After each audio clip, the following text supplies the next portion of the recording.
Hello and welcome to my podcast. Do me a favor, subscribe to the John Keim Report wherever you get your podcast. You're watching on YouTube, hit that like button, hit that subscribe button. You can find us there as part of Empire Media. That's AMPIRE. Always much appreciated when you tune in, and you can always read my work on ESPN.com.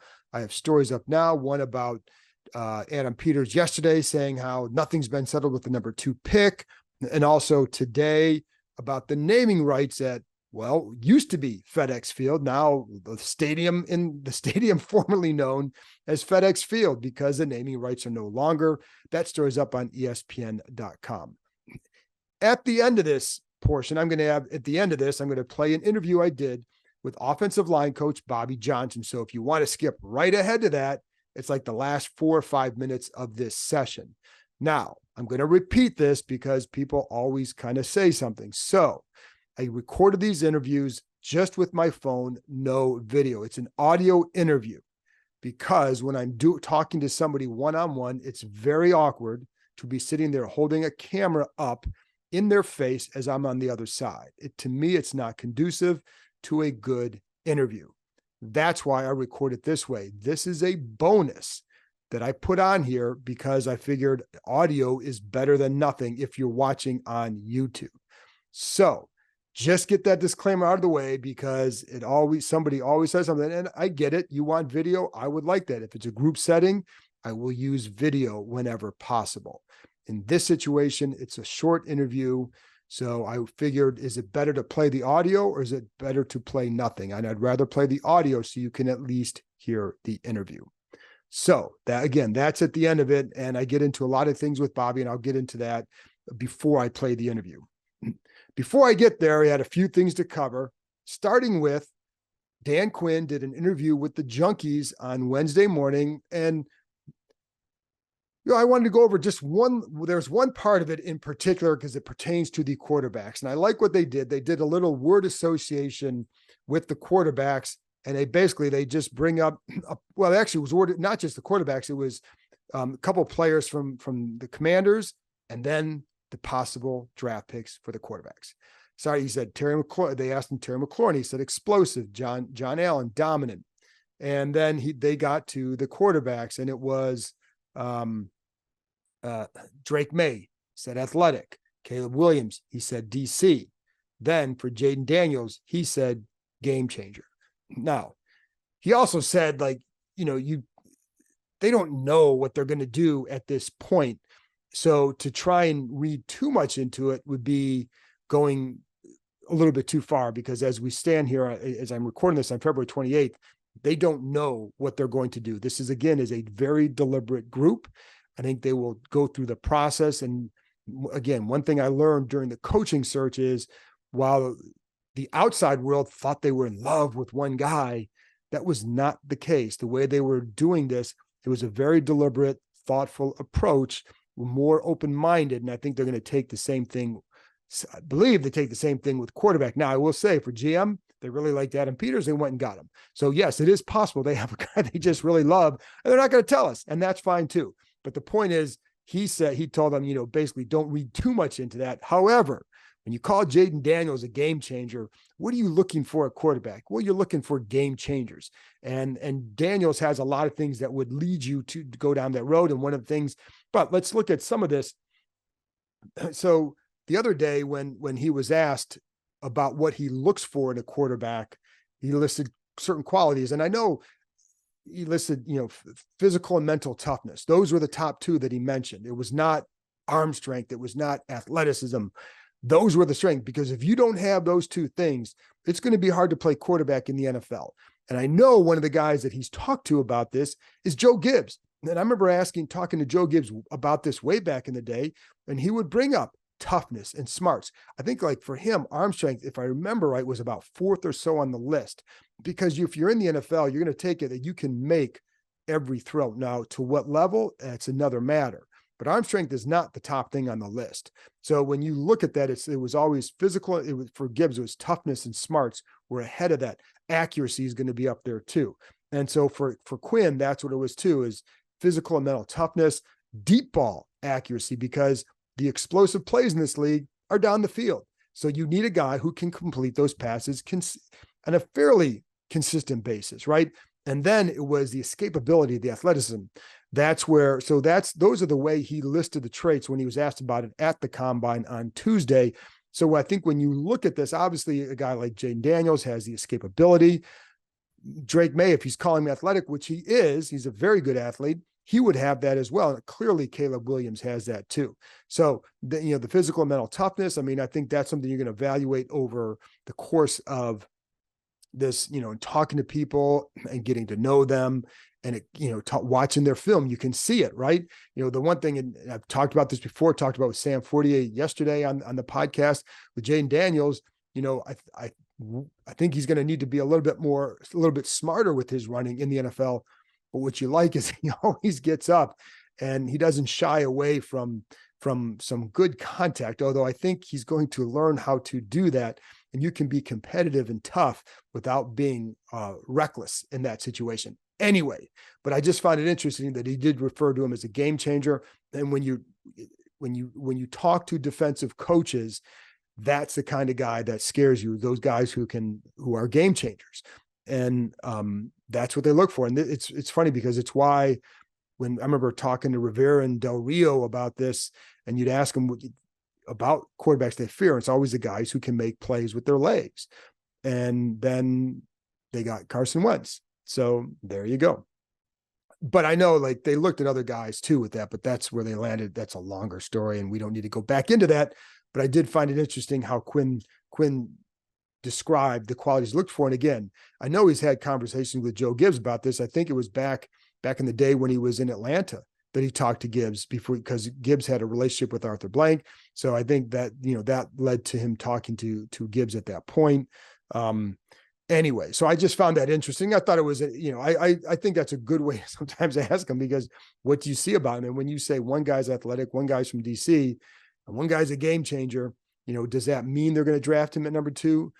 No, but I mean, we'll see. I think there's a good chance that they do. And there's a chance that they take Drake May. But I do think that Daniels is a guy that really is very, very intriguing, to say the least. The other thing he did say too, and Adam Peters, and this is something we already knew, but I just felt like the answer that he gave to this, that Adam Peters would be the guy making the decision as to which quarterback to draft. Now, that part we knew would be the case. Now, knowing Peters, it's a collaborative effort. So it's not like he's going to say like Kingsbury's going to say this guy and Quinn's going to say the same guy, and then Peters will say, no way. I mean, typically you're going to listen to your coaches. And I think if you want that collaborative effort, that's what you do. Doesn't mean you just give them whatever they want if you think it's not the right guy for whatever reason. But I think if you have 3 guys over here saying this, I don't think Peters is going to go against them. But the bottom line is he does have it. And they did ask him, why about that. And his comment was, you put people in the role that they kick ass at. And that's Peters' strength, is talent evaluation. And one thing too, that Quinn, I think, learned from his Atlanta days is, again, not spreading yourself too thin. And some of that goes back to maybe having a little bit, not more power, but maybe he now as a GM has more say over the 53. I'll just say that. And I think that's something. So with Peters, that's how it's going to be. And that's why he's here. And that's why they have the setup they do. And it's why they didn't go after some other coaches who would have required a lot more power. So I think that, but I just found that interesting, the way he described those quarterbacks. And so there you go. Anyways, the other thing that I wanted to talk about too is the rankings. The rankings came out from the NFLPA. It was their annual survey with, I think it was more than 1,700 players, and it's anonymous. And each player, they just basically, on a scale of 1 to 5, how they rate the facilities and the treatment, et cetera. And they can expand on some answers and why. But Washington was dead last for the second year in a row. No surprise. It's a horrible, outdated facility out in Ashburn. They know it. They've known it for a long time. The new group certainly knows it. And the whole holdup is right now is still the new stadium. Until you get that settled, they cannot move. They're not going to move out of their practice facility. So, and where that stands is, as I'm recording this, the House is talking about the bill with RFK and the district. It would still have to go through the Senate. Then you got to deal with the DC Council and in what goes on there. I do know that they're going to wait and be very patient with this process because I think they really want to see what can the district do? Can the district actually pull it off? Because if they can, that's a game changer. There we go, game changer. That's a Jaden Daniels for them. It's a game changer. And so, and if nothing else, it gets 3 localities involved in the process, which then gets them perhaps a better shot to get a better deal somewhere. But I do think if you want the district, you're going to sit there and let it play out. Because the signal they don't want to send to the fans is, hey, the district just took too long. They want to see, can the district do it, and then go from there. So, and give them every opportunity, because I think they, not just for the district, but for the fan base, I think they understand what it would mean to the fan base to go back down to that area, not to the stadium, because the stadium's a dump now. It was back then, but the stadium is we torn down sometime this year, I believe. And then, but anyway, so this whole process could take another year. So for the practice facility, once they decide the stadium locale, then they can start working on the practice facility. And like, if they go down to the district, they'll build a practice facility somewhere else in Virginia. If they go to Maryland, then we'll see what happens. Like the Commanders get a cut from the sports book, but in Virginia, but you can only get that if you're headquartered in Virginia. But if Maryland gives them a deal that gives them more money than what they're getting from the sports book, maybe all the operations go over there.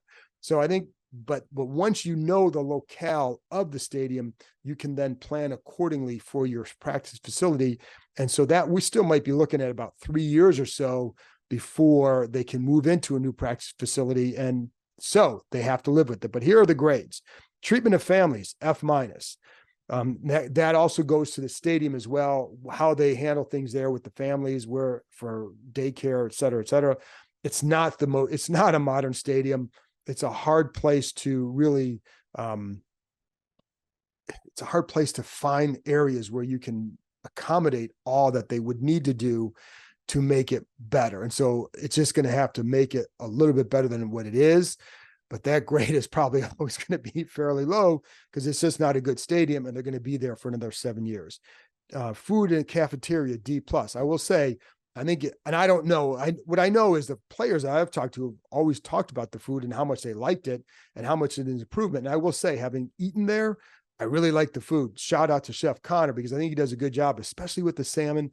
I really like that when I've eaten there. And I've only eaten there a few times, but it's always been good. So, but it's also it used to be a gym where they eat. So it's not exactly cozy. It's not the greatest cafeteria style, but the food to me has always been pretty good. And again, I haven't heard players complain about the food, but the building itself is just bad. And so it's going to get low marks across the board. Nutritionist / dietitian, B-.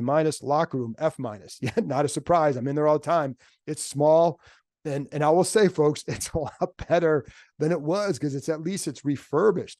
But it was, again, I always say in real estate terms, it'd be, I guess, charming, but it is small. And so, when you have, like, you can't do things with, like, they like to play cornhole in there. Well, it's in the middle of the locker room. Well, it's hard to do that because it's just, there's so many people around, and you're having to kind of constantly kind of walk around there, and it's just not a lot of room to stretch out. And then when you get a lot of the media in there, and you get, 53 players plus practice squatters, that's a lot. So it is not conducive to a very good setting. So again, that's going to stay the same unless they're somehow able to expand it, which I don't know how you do it, because it's been the same since it's been open in 1992. Strength training staff, A, and that's not a surprise. They love the strength coach, and so that Chad Engelhart, and they've always liked him. He's a guy that other teams would take in a heartbeat. They've been able to keep him here. Weight room, C. It's been upgraded, but it's still, and they actually expanded a little bit. And so training room, F-, training staff, F. A big part of that is a number of beds and not being able to get their treatment in time, or not having enough beds to get treatment, and maybe not enough staff if you're giving it an F. I don't know that it reflects the quality of it as much as it is. And I don't know this. I'd have to talk to players about that aspect, but this is me just surmising it because the staff was new over the last year. Al Bellamy, who was here way back in the Gibbs days, or in the 90s, is now the head athletic trainer. And they've increased the staff, but I still think you need to get it up to speed. But it's also a number of beds in that facility.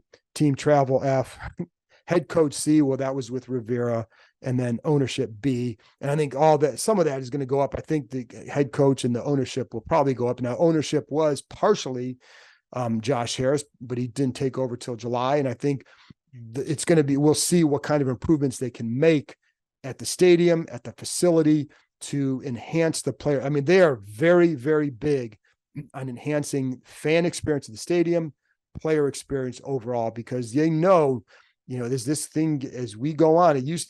Listen, to get a good free agent, these guys don't even go visit these places anymore. So to think that it prohibits them from getting somebody, back in the day, they would go visit talk to the agent, who's giving me the best offer? Is it a place I want to go? Yes. Okay, then go.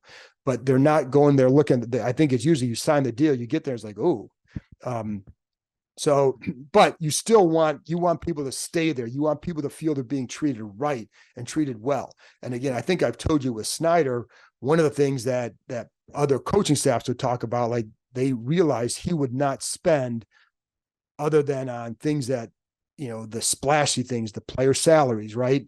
That's what he would spend on. But the infrastructure and keeping people there happy, keeping players there happy with how things were in the building was not a priority for him. So that, and the result is what we have, what they have. I say we, like I'm out there all the time. So but it's not my facility. So, but anyway, so I think I'll be curious to see how that progresses and improves under Josh Harris. There's so much this group has to do. And they had on Tuesday announced the $75 million in improvements at FedEx. You're going to have to still invest some more in this stuff. You're putting together coaching, you put together coaching staff, you're doing this, you're doing that. They're looking for a stadium. So for people who wonder, and now they're looking, now for a couple months, they've now been looking for a new sponsor for the stadium name. Because again, FedEx told them about this before the end of the season. So this just came out today, but it's been known to them for 2 months. And so they could have a new sponsor within 4 months or so. We'll see. But anyways, so they've got a lot on their plate. So everybody talking who keeps bringing up name change, and not as many of you are doing that now, but occasionally you definitely see it. This is why they're not attacking this now. Like they know what their priorities are. And while they would they want the fans to feel great, the fan experience at the stadium is a bigger priority. The taking care of the players and all that is a bigger priority for them. And for people who think, well, you can walk and chew gum at the same time. This is not the same thing. Like these things are massive priorities and take massive attention and focus. So that way you can, that name thing, that's a couple years away if it ever gets discussed again or brought up or changed. But it's still, I would not expect that for a couple more years if it ever gets to that point. And because again, they have a lot of things that they need to talk about before getting to, or not just talk about, to take care of, that are to them are much bigger priorities. And it requires a big investment in all over the place. It's not just a time thing. It's also time and money, which is, so you're only going to tackle so many of those topics at one time. And they have some that are massive priorities right now that are more conducive to, again, fan experience at the stadium, and then trying to help this franchise do what it hasn't done for a while, even when it was called the Redskins for the last however many years, is build a winner. So there you go. Anyways, now in a couple minutes, I'm going to play my interview with Bobby Johnson. A couple things on this. One, I did talk to him obviously I talked to him about the Giants days, and I did ask him about, there's a ton of sacks. And did you feel like you were the fall guy? What did you think about how things went up there? And I thought it was interesting because he took accountability for whatever he did or didn't do. It didn't go well. The bottom line is it's a results-oriented league. If you don't have the results, you don't keep the job. And we've seen that all the time. The one part the couple things I find interesting in this whole situation is when this staff, or Darnell Stapleton, who was hired as assistant O-line coach, is considered a very good developer of linemen. If that is not, one of the things I heard about Johnson is that that was not necessarily his strength.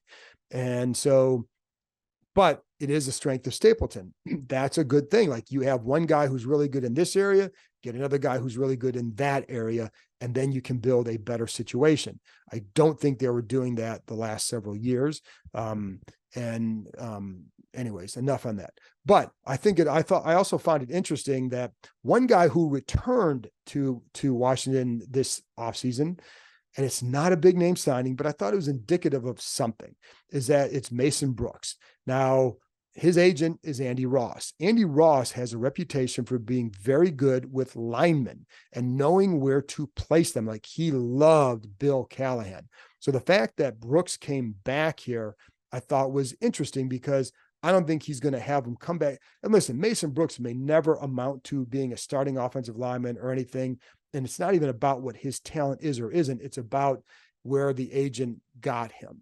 Because I know Andy Ross, I've known him long enough, know his thought process with how he picks teams for his linemen, that if he didn't think this was a good situation for Mason Brooks to develop, I don't think he would have put him back here. And, and I know, like, he took a while to sign a futures contract, because he wasn't sure if he would this was going to be the best place for him. He wanted to see how the staff developed, et cetera. And so, again, I thought that was telling. Again, Mason Brooks may never do anything.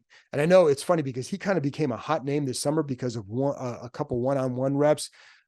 People want to see him. That, I would say, the rest of the summer, he did not stand out. And he looked like a guy who definitely needed to be on the practice squad and continue to develop, but a guy that I think is worth developing from the practice squad and can elevate his game in a year or two, right? So I think that's why it's a good thing for this guy to be back. And that's why I think it's interesting that for Andy Ross to want his client to be back here, knowing that, that it didn't go well for Johnson in New York. The other part of that is Brian Daboll and Dan Quinn, I believe, are, pretty good.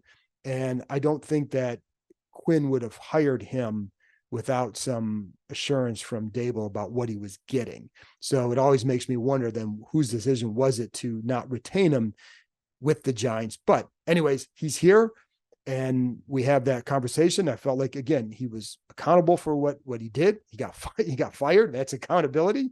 But I think he also didn't run from it. And I think one of the things with this staff is when you would talk to them, I think there is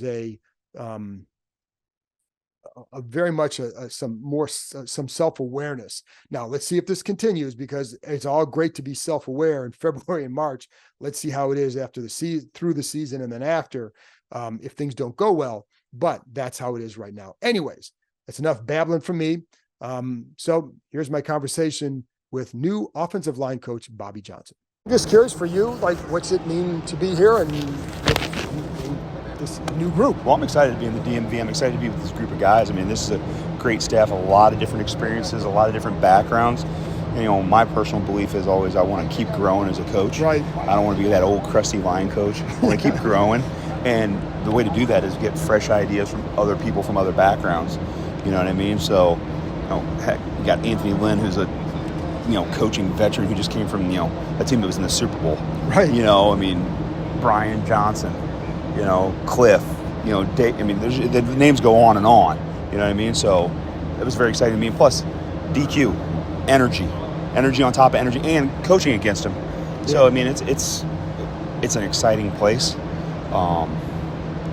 Provides a spark, provides some energy, and this is already a hard job.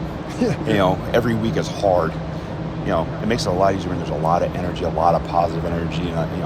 That goes a long way in this profession. What was the experience like in New York? Because that first year went pretty good, mm-hmm. and then injuries and all that. And last year we all, we know what happens. Yeah. What was that experience like for you? Well, you're always going to have injuries in this league. Right. It's going to happen. It's not a matter of if, it's just when. Sure. It was just the perfect storm of it started early, and it was a lot. It wasn't just one guy. It was every week. It was two guys. maybe 3 guys, and it just continued, and it continued. And it was one of those ones where it was just, you couldn't really get up from under it. And being in places like New York, there's a lot of scrutiny, and that's what it is. Right. That's part of the job. I tried not, to never shy away from it, and, face the adversity head on. And it was just one of those ones where just by time we kind of got it leveled out, it was too late. Yeah. When you step back and look at it from a 2-year perspective, absolutely perfect scenario the first year. Yeah. You start off 7-2 and nice and hot, and things go your way, and you kind of, you weather the storm late and make it into the playoffs, and you get a win. Boom. And then next year the expectations are even higher, even though the roster's relatively the same, and then you get crushed with injuries. Yeah. But that's this league. And I hate to ask it like this, and I don't mean any disrespect by this, but did you feel like a fall guy because of what happened? I mean, no. Here's a perspective I take, and I've been asked this question, so I did not take it disrespectfully. Okay. This is a results-based business, and if you take a step back and look at it, my group, which is led by me, and I'm responsible for it, didn't produce at a level that was expected. Well, in this league, when you don't do that, there are consequences. And that's what happened. I don't take it personal. I don't look at it as, hey, it's all pinned on me. Well, what about that guy? Learn from it, grow, move on. So what do you learn, and where do you hope to grow from that experience? My big thing is looking at it going, hey, you've got to make sure, because like I said, it's not if injuries, it's when. Sure. You got to make sure you're developing guys waiting in the wings, that the drop-off isn't as drastic. Right.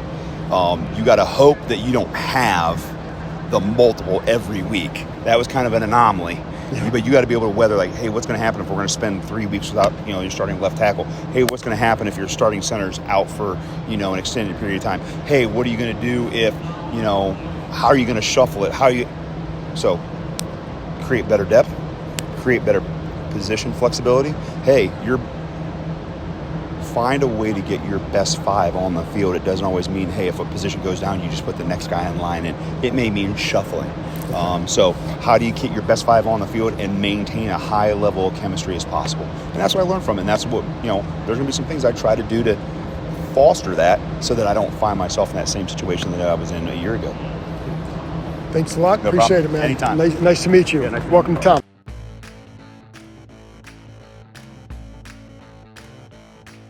That's it for this episode. Thanks to Bobby for joining me, and thank you, as always, for tuning in. I'll be back on Thursday with another episode. A lot going on with the combine now getting fully underway. So there we go. I'll talk to you next time.